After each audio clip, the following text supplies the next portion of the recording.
За окей. Бидний тохиолдсон аимшигт явдлууд part 2. Окей. За эхлэцгээе. Зүүдлээд сэрээд байх юм. Оройны хідэн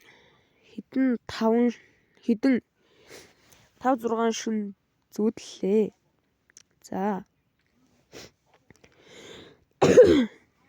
Зүүдч юм шиг бодит юм шиг ялгахгүй юм. Хөлнөөс бүрсгэр хар хүний дүрсний сүүдэр шиг юм чирээд байгаа юм шиг эсвэл булан тийм дүрстэй юм зогсоод миний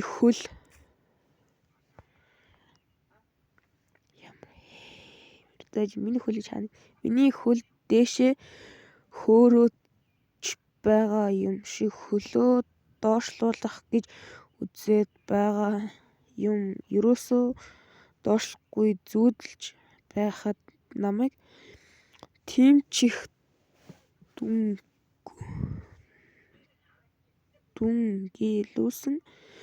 дүнгнүүлсэн юм сонсогдоод байгаа юм зүүдэлж байхдаа хөлөө доошлуулад тэр сонсогдоод байгаа юм улам чанга сонсогдоод л хаяа бүрсгэр юм харагдаад хаяа нэг харагдаад юм бололтой шүн сэрчгээд унтаж чадахгүй үр цайлгаад гэгээ орохоор л унтаж байна да. Би яагаад ингэж юу нэвчлэхгүй юм бол. Тэгэхээр буруу зүгээр жоохон сонир битсэн байна. Ойлгохдохооргүй.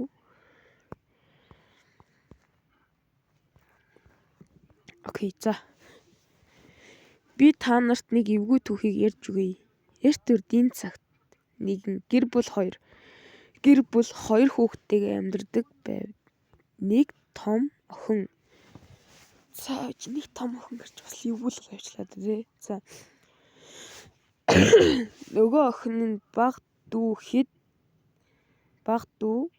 хэд их л сайн ихч дүүс ба өдөржин л тоглоно. Хаврын тэр нэгэн өдөр хамаатан садан бүгд ирж ихч дүүсийн гэрт цуглалаа. За. Буруу зүгээр. За. Цуглалаа. Хүүхдүүд ч баяр хөөр болон машиндаа сууж үл мэдэх газар ирээд буув. Тэд эхлээд нуугдаж тоглохоор болтол охин олох болж таарлаа гинэ. Ямар сонирхолтой. За өөрөө л уншлаа л да. Үеэлүүд нь 10 гэж тоолох хүртэл хар хурдаараа нуугдав. Охин ч хүүхдүүдийг тэр дор нь олсоор л нэг мэдэхэд дүүгээсээ бусдыг нь олж нийлж дүүгээ хайсан ч олж чадсангүй. Нилээн цаг болсон байв. Нилээн цаг орой болсон байна л гэж байгаа юм шиг. Эцэг их нь эцэст нь бууж өгөхөд ч хариу байсангүй. Айд сандраад аав ээжтэй хэлэх гэсэн ч хамаатан садан гээд бүгд айд цочирдох.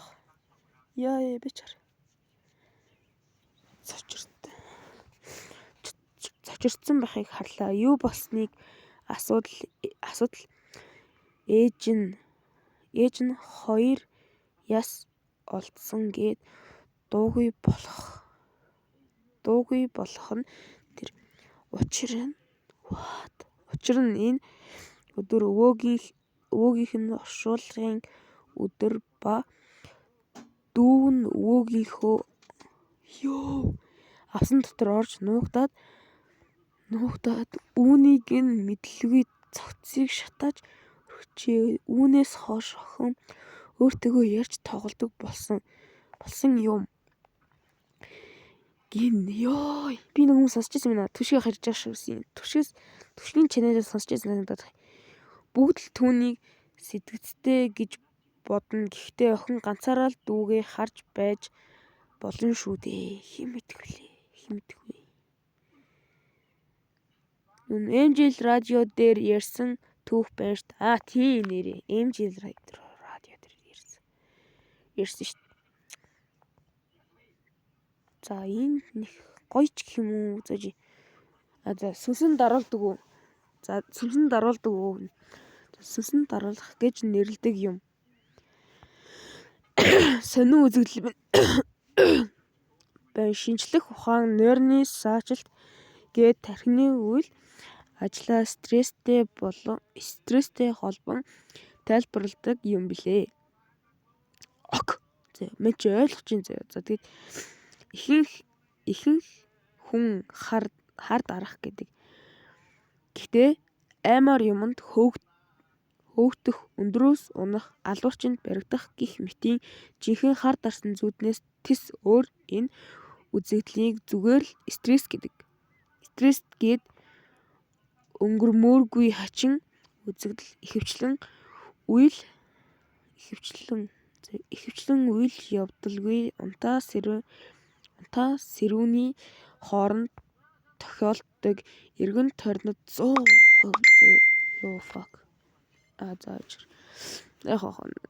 би бол өөрөөр л уншин заяа. Тэгээд 100% мэдэрч байдаг асар их айдас автдаг ямар нэгэн талдын хүч иргэшээлд орчих. Болж штэ манайхаа. Энэ манай анги групп байх гэдэг юм. За далдын хүчний иргэшээлд орчход байгаа мэд би уншиж чадахгүй нэ. За санагдуулсан энэ үзэгдлийн зөвхөн материалист гэн үзэмдэггүй. За аргаар тайлбарлах нь дэндүү учир дутагдaltaй юм. Миний хувьд буруу зүгээр юу бичсэн юм шүү. Сүнс даруулахгүй нь хууд бичсэн юм шүү.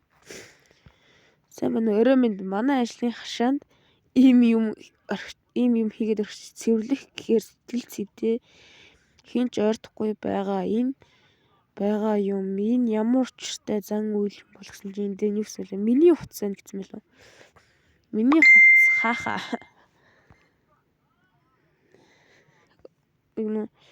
Тин тавьчихад байж дим үү?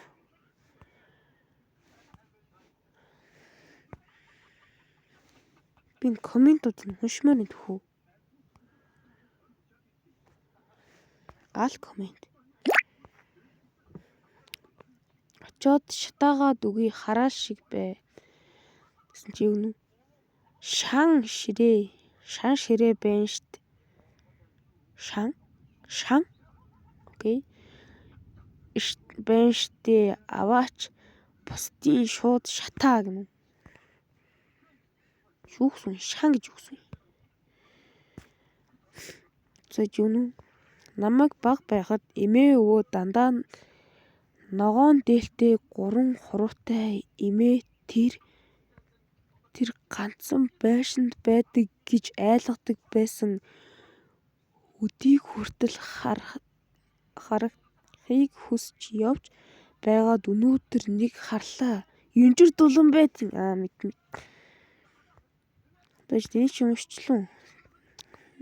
Сайн уу би болсон явдлаа 6 жилийн өмнө гэрт амьдардаг байсан юм аа. Тэгээд нэг орой унтах гээд би ээж гэрлээ унтраасан. Тэгээд би унтах гэж байгаад ийш тийш хараад байж байтал намайг ихч ширээн дээр суусан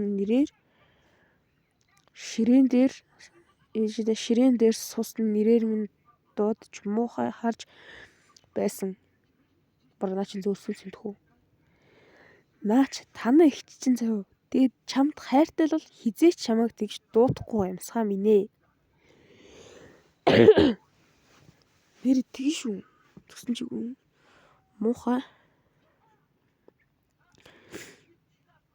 Муухай харж байсан. Тэр үед манай ихч байхгүй байсан. Тэгээд үүд рүү Өдрүүгээ харсан чинь нэг хар үстэй хүн над руу хараад байсан. Тэгээд би өглөө болоод ээжтэй хэлтэл ээж итгэхгүй байсан. Одоо бодохоор л амар аа.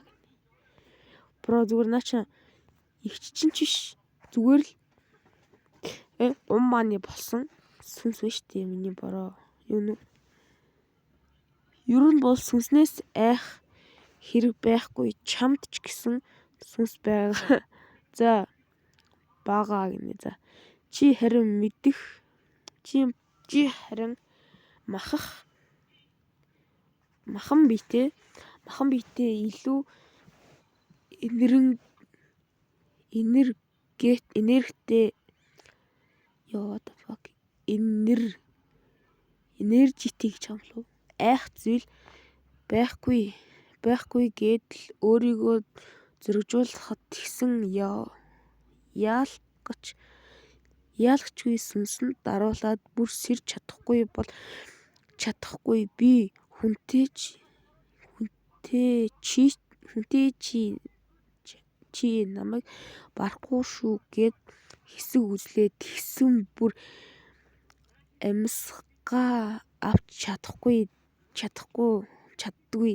За уучлаарай болио барахгүй байна гэсэн тэгээд даруулахаа болоод сэрж билээ. Тэгээд буцаад унтаад төгсөн ухаан балартаад за болио барахгүй байна гэсэн чинь сүнсэн зүгээр яваад төгсөө. Тэр чи баг сүнсийг басад хэрэггүй шүү. Тэр чи басад хэрэггүй шүү дээ. Балартаад орж гараад л байлээ. Нэг сэрсэн бөө ирцэн өмнө нь сууж байдیں۔ Намайг ороолгоод л би эргэн тойрноо харсан чинь хамаатны бүх томчууд ирсэн. Би бүр гайхаад ээжийн хамгийн том ах эгч нар манайд ирсэн. Намайг өвцөн гээд ирсэн. Би баг миний ажил явсан болоод байгаа мó? Ажил явдал гэл юм шүү. Болоод байгаа мó юу билээ гэж гайхаад маш их айсан. Тэгээд намайг дайрлагад өртсөн байна. Лусаар орлсон байна гэсэн. Бро чи зүгээр яаж хийж байгаа дайрлагад дайруулаад лусаар оролдоод хайцсан амьсгааны туучны таглаа вэ? Нус нь бөглөө вэ?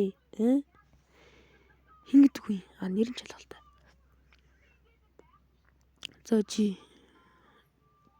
байна гэсэн. Тэгээд зан үйл хийж хамгаалалт хийж өгсөн. Тэгээд би шар хадны мэдрэлийн хятраанд 14 хоног хэвтсэн дээ. Одоо бол бөөгийн шүтлэгтэй гинэ. Энэ ч уншсан мэт. За тэгээд анх удаа болсон явдлаа мэдний уншсан. Юу нүү би та нарт нэг зүйлийг ярьж өгөх гэсэн юм. За Завхан аймгийн Баян ярхан сумд нэгэн улаан хад хэмээх газар байдаг юм л да. Би тэнд очиж тоглох их дуртай. Нэг өдөр тоглож яваад нэгэн дарагдсан агуй байхыг олж хараад ааваасаа сониучлан асуухад аав надад улаан хадны домгийг ярьж өгсөн юм. За дээр үйт махчин гэх хүний махаар холдог эмгэн байсан бөгөөд харснаа идэж үдснээ барьж авдаг эмгэн байсан юм. Наач нөгөө нэг юун дээр гардаг штий. За марчлаа. Тэгтээ нэг үстэй нэг эртөө эрдэнэ цэгтээ нэг аав охин аав ихнэр хүн 3 амьдардаг байсан. Тэгсэн чинь аав нь явж байгаад нэг улаан чулуу болоод тэр улаан чулуугаа гэртээ авчираад яг бурхан дээр тавьсан байсан чинь тэрийг эхнэр нь аваад идээд тэгсэн охин нь болохоор нэг гэрлэгээ явцсан. Гэрлэгээ явцсан чинь ээж нь тэр нэг улаан юм гэсэн чинь амар гоё юмтай яваад тэгэд нөхрөө идээд тэр хайр байсан хүмүүс идээд тиймэрхүү идэж тэр чи юм шүү дээ баг байсан. Тэгээд харсан. Зайж авдаг юмгүн байсан махчин мэгэн тэр агууд нуугдан амьдарч байсан гэсэн нэг өдөр улаан хадны урд нэгэн айл бууж тогоон дээрээ цайгаа чанаад сууж байтал цайных нь тусгалд улаан хадны дээр хутгаа эрэлтэл суух махчин дүрс бууж гэрийн эзэн өөрийг нь хооллох гэж байгааг нь мэдээд гэрийнхээ урд томоос том нүх ухаад тавьсан гэдэг. Хэдэн хоногийн дараа махчин үүдээр орж ирэх гэж байгаад нөхрөө унж харин гэрийн эзэн хойноос нь гарч ирэн хонины хөлдөө гуяар зөхиод алсан гэдэг кино ямар амар зүр гэрийн эзэн бараг энэ махчингаас амар байгаа юм шүү. Зүр хонины хөлдөө гуяар цоодолж байгаа юм уу? Бро вата. Тэгэл бараг хөөе. Бро зүгээр энэ тэгэхэд эднэстэй байсан юм.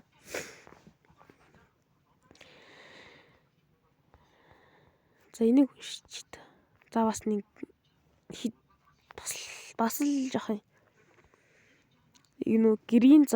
Гэрийн зам тохиолсон аимшигт явдал гинэ. За. Би ч баг энэ уншихаас хүртэл яагаад шүү. За нэг хамраа цэвэрч байна.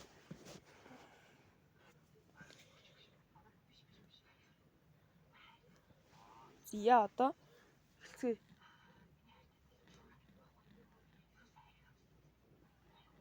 Шулшуя. За сэрэмжлүүлэг болгох үүднээс энэ бичвэрийг оруулж байна.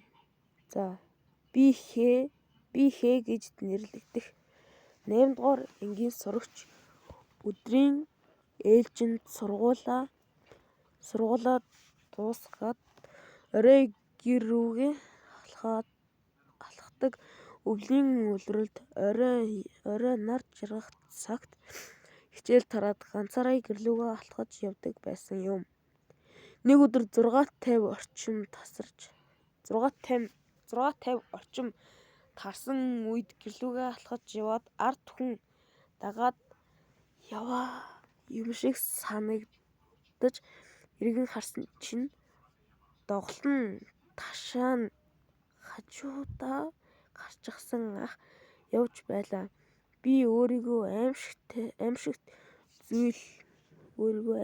зүйл бодож байна гэж бодоод хурдлан алхаж яваад эмэгтэй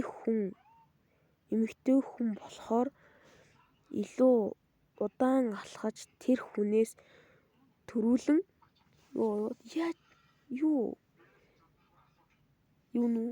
бодоод хурдлан алхаж яваад эмэгтэй хүн болохоор илүү удаан алхаж тэр хүнээс төрүүлэн явлаа. Гэтэл хичнээн яваад ах урд гараад зам салаад явчих гинүү.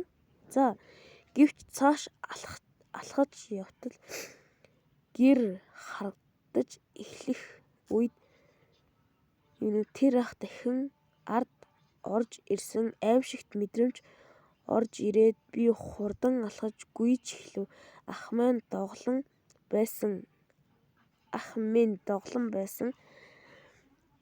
байсан учраас хурдлахад хэцүү байлаа. Гэхдээ эцэст нь гэртээ орсон хаалга хаах үед нөгөө ах орцны код мэдэхгүй оролдож байгаад явсан ч би зүрх амьсгалаа даран айцаа дараагүй байв. Гэртээ орсон даруй ээж аав намайг харж яасан миний охин гайгүй юу гэж асуусан. Тэгтэл үгүй хинч шүүн өрөө цагаар дохлог үнийг алхаад гарч юмстэй. Бүр араас нь байгаа ч тий. Би шууд уйлаад ээжтэй бүхнээ ярьсан. Ээж цагдаа дуудсан тэр хүнийг олсонгүй. Энэ явдлаас хойш аав ах хоёр маань намайг байнга хүргэж өгдөг болсон. Бид бүгдэд хэрэгтэй зүйл бол хүүхдийг сургуулиас заавал өөрийн биеэр авч байгаарай. Хүүхэд гэдэг гинэн амьтад байдаг шүү гинэ. Бас үнэн. Ер нь бол үнэн. Ер нь бол үнэн шүү. Тий. Энийг ч унших гэжтэй зовх юм байна да. Сайн байна уу намайг энэ гэдэг. За. Гэдэг өөрт тохиолдсон явдлаа бичиж би зуныхаа амралтаа айлын мал харж өгөхөөр болоод нэг танилын ахынд очоод эхний 3-4 хоног зүгээр л сайхан байлаа. Нэг өдөр хониндоо явахаар болвоо. Өдөр 12-ийн үед гараад хонио хараад байж байлаа. Тэр үед их халуун байсан. Модны сүүдэр твтэл. Сүүдэр твтэх болстой сайхан л да. Загас ирүүхөө мэдээ. Хажуугаар нь 2 ширхэг тамхи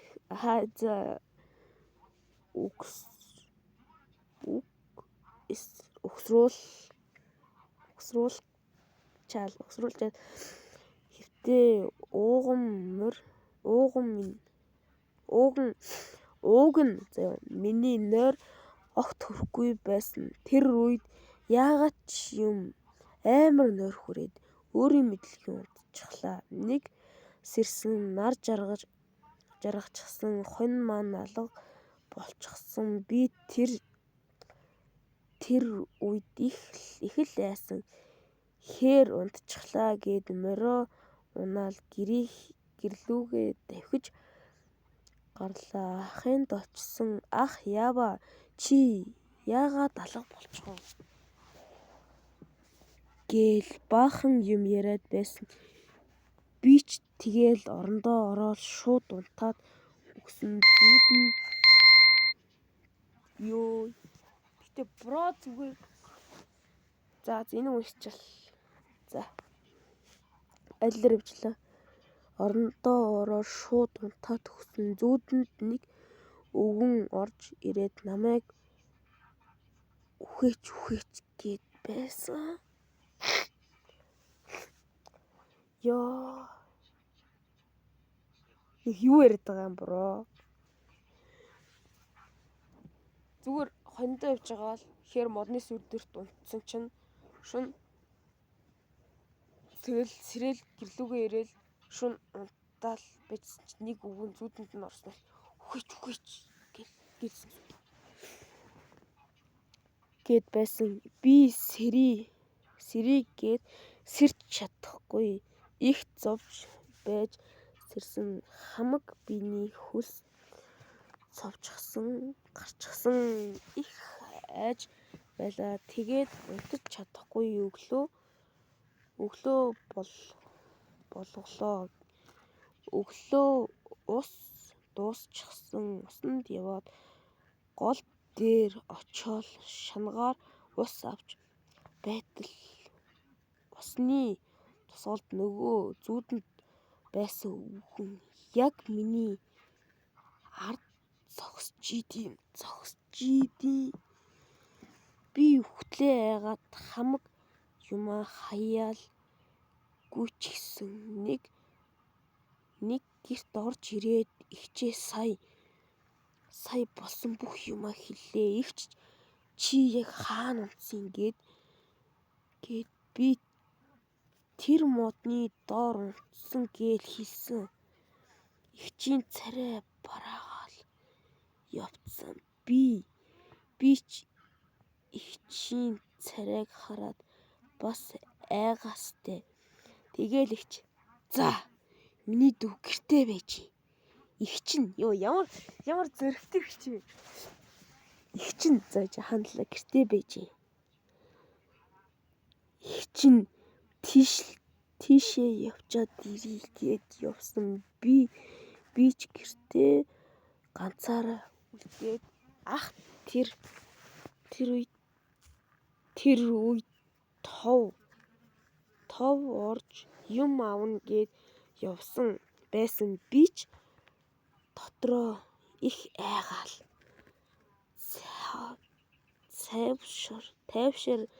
тайвширхын тулд тамхи зуугаал чүдэнзээ зураал тамхиндаа хүрэх гэтэл өөрөө унтарчихсан. Сүнснээ ордорч. Саяны үг нь ордорч. Сай маань.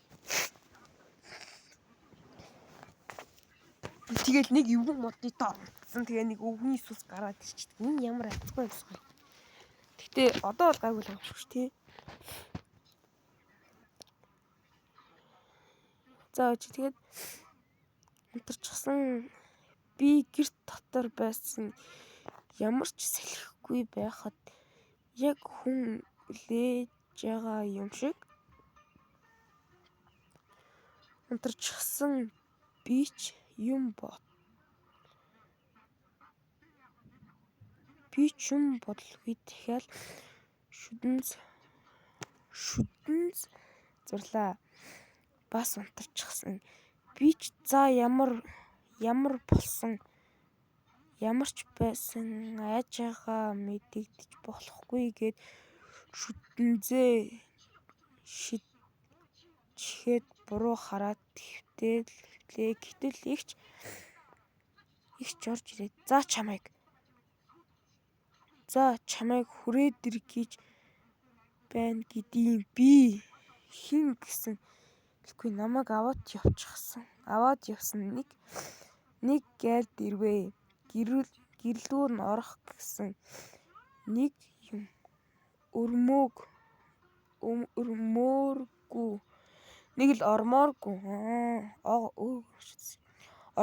ормооргүй санагдаад би шууд удирдах чадхаа байчихсан.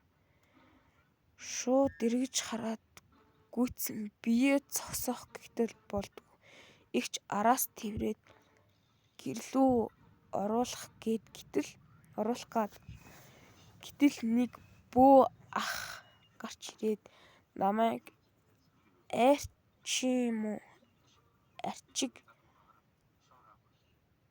арчиг оруулсан гэрлүү ортол гэрлүү ортол бүх юм зүгээр болчихсон. Бөө ахч үгүй нэрээ их хүчтэй зүнэг байх нэ гэдий. Тэгээл намайг урдаа суулгаад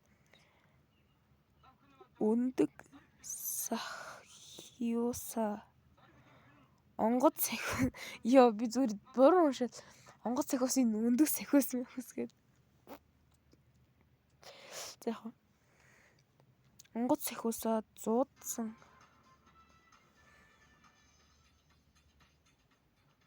Онгоц сахиусаа дуудсан.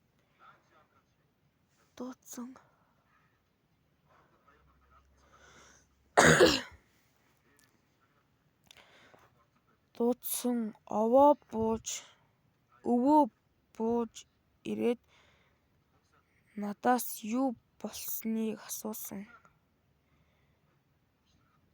Би ч болсон бүх юмаа хэлтэл өвөө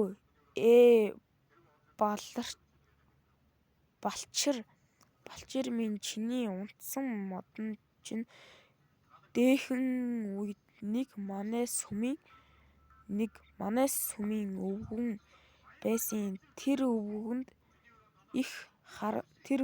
их харамч хамаатан садангүй үр хүүхэдгүй нэг яхир өвгөн байсан. Тэр өвгөн тэр өвгөн модноос чинь өөрийгөө дүүжлээд өөрийгөө бомлоод алсан юм байна штэ.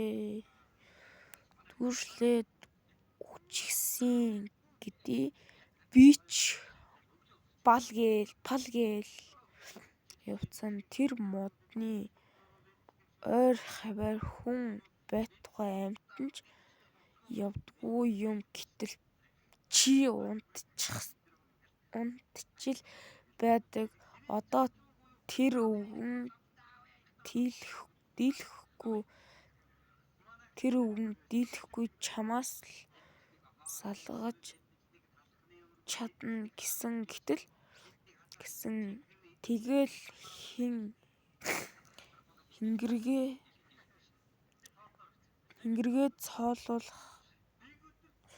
цоолох нь гэтэл нүдэж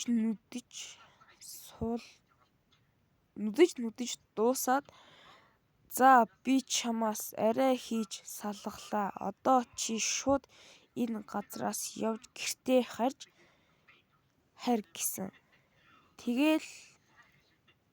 Тэгэхгүй бол өвгөн чамд дахиад наалтчих нь. Гэртээ очоод арц гангаар сайн ариулаарай гэж хэлсэн. Тэр үед би хаа хөнгөрөөд явагдсан чулуу аваад хайцсан юм шиг л болсон. Манай эгч намайг шууд л аймгийн төвөөс унаа дуудаж өгөөл явуулсан. Тэр цагаас хойш надад юу ч тохиолдоогүй юм. Тийм үү. За болж. Дараагийн бичлэгээр энэ цэцлэгийн талаар ярий заяа. Энэ цэцлэг амар өвдмөр цэцлэг заяа. Ч одоо хэдэн хүн өнгөрсөн мэт юм бэ? Солонгос лүү өвдмөр цэцлэг шүү дээ. За өнөөдөр бичлэг ингээд дуусгая та. Сайн байцгаана уу? За энэ үгчлээ. За сайн байцгаана уу? Цөөхөн хэдэн монголчууд минь хаяа энэ группээс хэдэн пост уншдаг байлаа. Тэгээд өнөөдөр хэд хэдэн постууд уншлаа. Мөн төрхийн блогоос сонсож байлаа. Тэгээд би та нартаа өөрийн чадах зүйлээрээ өнөөдрийг хүртэл сурч эзэмшиж авсан чадвараа туслах гэсэн юм аа. Та бүхэн маань надтай холбогдож буруу юм шиж. За яг энийг катлчна.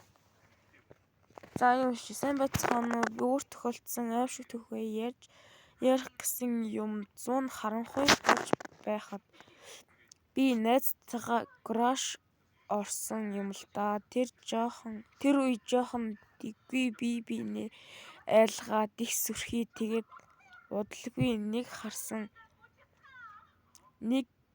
удалгүй нэг юм харсан юм. Нэг том машинд нэгэн охин байж байхын тэр би дотроо шок. Тэгэл найзуудаа хэлэх тэр үед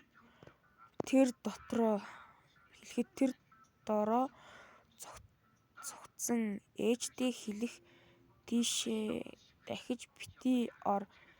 Бидний энд амьдрахаас өмнө энд нэг охин аавдаа зодуулж өнгөрсөн гэдэг гэж хэлэхэд нээрээ тийм юм байна лээ. Одоо айгаад орж чадахгүй байгаа. Хөөхий дүү тэр охин одоо аав төрсөн ам биш байсан баха. Яаж өөрөх охиныг зодож алж идэв? Тиймстэй.